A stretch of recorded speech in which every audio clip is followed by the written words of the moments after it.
तो दोस्तों मैं किसान भाइयों के पक्ष में बोलना चाहता हूं कि ये सिलसिला क्या यूं ही चलता रहेगा। ये सिलसिला क्या यूं ही चलता रहेगा। सियासत अपनी चालों से कब तक किसानों को छलता रहेगा। सियासत अपनी चालों से कब तक किसानों को छलता रहेगा। और मैं ये भी बता दूं कि एक बार आकर देख कैसा हृदय विदारक मंजर है। एक बार आकर देख कैसा हृदय विदारक मंजर है। पसलियों से लग गई हैं आते, खेत अभी भी बंजर है, खेत अभी भी बंजर है। तो दोस्तों मैं विवेक सिंह राजपूत आप सभी का स्वागत करता हूं अपने VSR अड्डा पे। तो दोस्तों आज हम आपके लिए बहुत बेहतरीन टॉपिक लेकर आए हैं।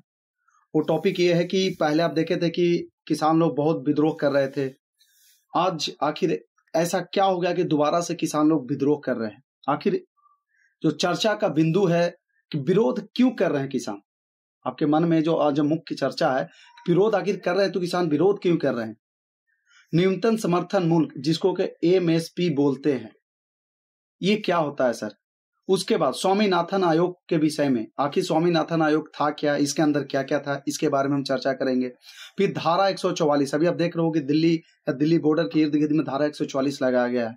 तो सर धारा 144 होता क्या है, आखिर इसमें क्या। उसके बाद अपना प्रश्न, ये खबरें हैं बेटा, ये चर्चा का बिंदु है कि विरोध क्यों कर रहे हैं किसान। बिल्कुल सही बात है सर, तभी हम देखेंगे तो विरोध क्यों कर रहे हैं किसान, समझो।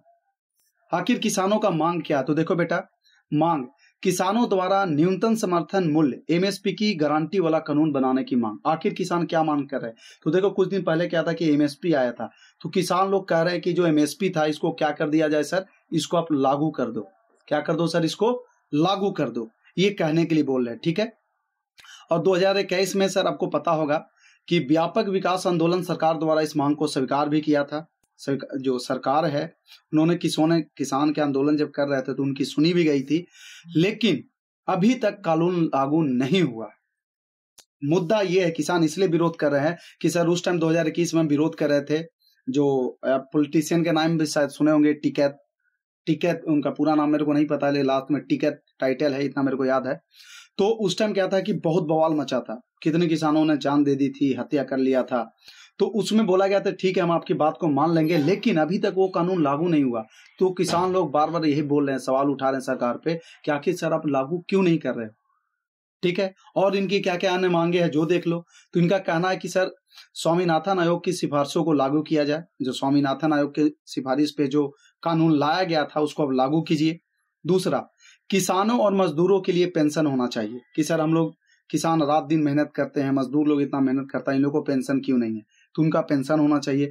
तीसरा, कृषि ऋण माफी, मतलब जो किसान लोग जो KCC किसान क्रेडिट कार्ड जो होता है, जो कि मतलब जो लोन लेते हैं, कृषि लोन जो ले रहे हैं, जो लिए हैं किसान, उनको क्या करना चाहिए सर, माफ कर देना चाहिए। और 2021 के जब आपका पूरे हिंदुस्तान में जब किसान का आंदोलन हुआ था, तो उस टाइम सर लखीमपुर खीरी हिंसा के पीड़ितों के लिए न्याय की मांग। उस टाइम क्या था सर, 10 किसान ने, कितने सर, 10 किसान लखीमपुर खीरी में अपना जान दे दिए थे सर। तो बोला गया है कि इनकी जो हिंसा के जो पीड़ित थे उनके परिवार हैं, उनका न्याय के लिए किसान लोग मांग कर रहे हैं। चलिए अगला देखते हैं सर, आखिर MSP है क्या सर। MSP जो देख रहे हो ये है क्या सर, जो देखते हैं। तो MSP वह दर जिस पर सरकार किसानों से फसल खरीदती है। जैसे मान के चलो किसान से अगर कोई 10 रुपया, समझो, चलो इसको ऐसे समझो, कोई किसान है 10 रुपया में सरकार उससे क्या ले रही है सर, 10 रुपये, चलो 10 रुपये पर केजी क्या ले रही है सर, राइस ले रही है, चावल। एक उदाहरण मान लेते हैं कि 10 रुपये के हिसाब से जो सरकार ले रही है चावल किसानों से, तो एक सरकार का सबसे न्यूनतम दर हुआ कि इससे नीचे नहीं आ सकती सरकार के 8 रुपये ले लेंगे, 6 रुपये ले लेंगे, ऐसा नहीं है, उससे ज्यादा भले जा सकते हैं, ठीक है। तो वह दर जिस पर सरकार किसानों से फसल खरीदती है उसको MSP बोलते हैं। और 22 अनिवार्य फसलों के लिए MSP और गन्ने के लिए उचित और लाभकारी मूल्य। देखो इसमें क्या था सर कि MSP जो सरकार ने बोला था कि आपको जो हम MSP देंगे वो मात्र आपको हम 22 फसलों पे ही देंगे। कितने फसलों पे सर, तो मात्र 22 फसलों पे ही हम आपको देंगे, ठीक है। और लगे हाथ मतलब गन्ने के लिए भी उचित मूल्य दिया जाएगा, ठीक है। और जो 22 फसल था सर उसमें क्या था, 24 जो था वो खरीफ का फसल था, 6 थे सर वो रबी का फसल था, और जो 2 अन्य थे वो व्यवसायिक यानी कि कॉमर्शियल फसल थे। मतलब इस पे MSP मतलब 22 फसलों की MSP पे सरकार ने राजी किया था। ठीक है, और क्या होता है सर, एमएसपी कृषि लागत मूल्य आयोग CACP द्वारा 1965 आर्थिक मामलों की मंत्रिमंडल समिति द्वारा जारी भी किया गया था। ठीक है, कैसे होती है गणना CACD द्वारा उत्पादित लागत पर, तो देखिए गणना कैसे होती है। इसमें 2 कैटेगरी आता है सर। एक आता है A2 जिसमें क्या होता है, प्रत्यक्ष लागत, बीज, उर्वरकों, कीटनाशकों, श्रम, ईंधन, सिंचाई, ये सब इसमें आता है। दूसरा है सर AZ प्लस FLA। ठीक है, आवंतिक पारिवारिक श्रम, इसमें आपका C2 भी आ जाता है। C2 में क्या आ जाता है सर, A2 प्लस F1, किसान की स्वामित्व वाली भूमि। ठीक है, अब देखते हैं सर स्वामीनाथन आयोग के विषय में क्या था। स्वामीनाथन आयोग जो देखते हैं तो सर राष्ट्रीय किसान आयोग NCF का गठन अध्यक्ष प्रोफेसर MS स्वामीनाथन द्वारा किया गया था। ठीक है, इन्होंने क्या सुझाव दिया था, जो आज देख लो स्वामीनाथन आयोग के विषय में इन्होंने क्या बोला था। तो सर देश में खाद्य एवं न्यूट्रिशन सिक्योरिटी के लिए रणनीति होना चाहिए, फार्मिंग सिस्टम की प्रोडक्टिविटी और स्थिरता में सुधार होनी चाहिए, वैश्विक कीमतें गिरने पर किसानों को आयात से बचाना चाहिए, C2 प्लस 50% फॉर्मूला यानी कि MSP सुनिश्चित करने का फैसला।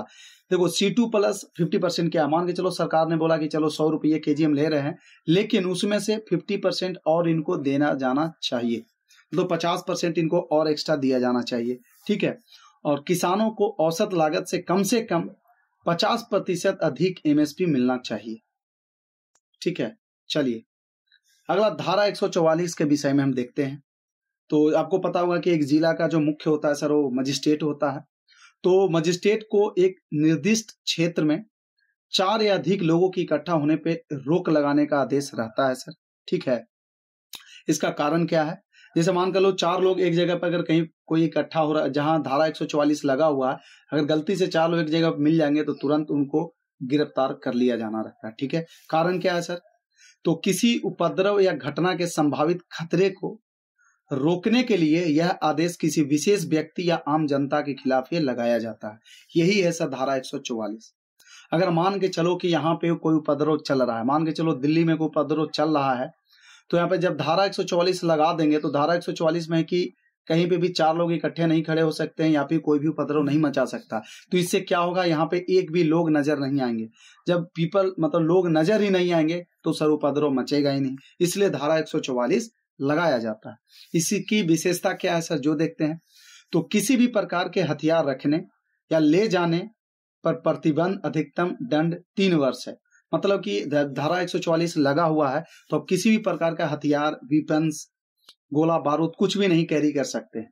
अगर ऐसा करेंगे तो आप पे सर 3 साल का दंड लगेगा। कितने साल का, तो सर 3 साल का आप पे दंड होगा।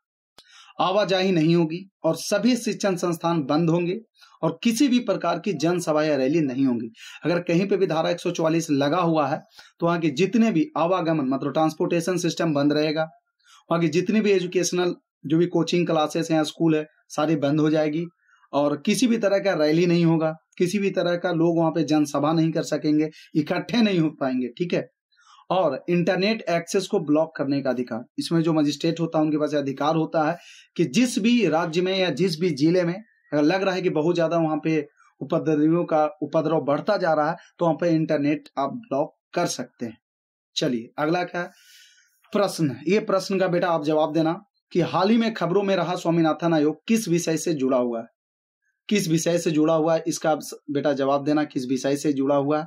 ठीक है, ये थोड़ा गलत हो गया था, इसको मैं हटा देता हूं। ठीक है, ये था बेटा पूरा किसान से रिलेटेड। अगर आपको तब भी लगता है कि इसमें थोड़ा बहुत 1-2 पॉइंट और ऐड ऑन करना चाहिए या कुछ छूट गया तो प्लीज आप मेरे को कमेंट बॉक्स में बताना। अगर आपको ये वीडियो अच्छी लगी हो तो प्लीज अपने दोस्तों के साथ, अपने सभी मित्रों के साथ ये जरूर शेयर करना। हम फिर मिलते हैं अगले वीडियो में, तब तक के लिए bye bye, take care. And जाते जाते मैं एक बार किसान पे एक चीज बोलना चाहूंगा,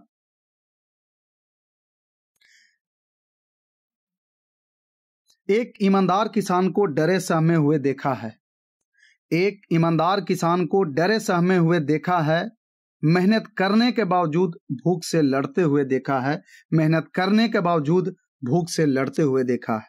बिल्कुल सत्य बात है बेटा, किसान लोग उतना मेहनत करते हैं फिर भी भूख से वो तड़पते हैं। चलिए फिर मिलते हैं अगले वीडियो में, तब तक के लिए bye bye, take care, keep signing off, जय हिंद।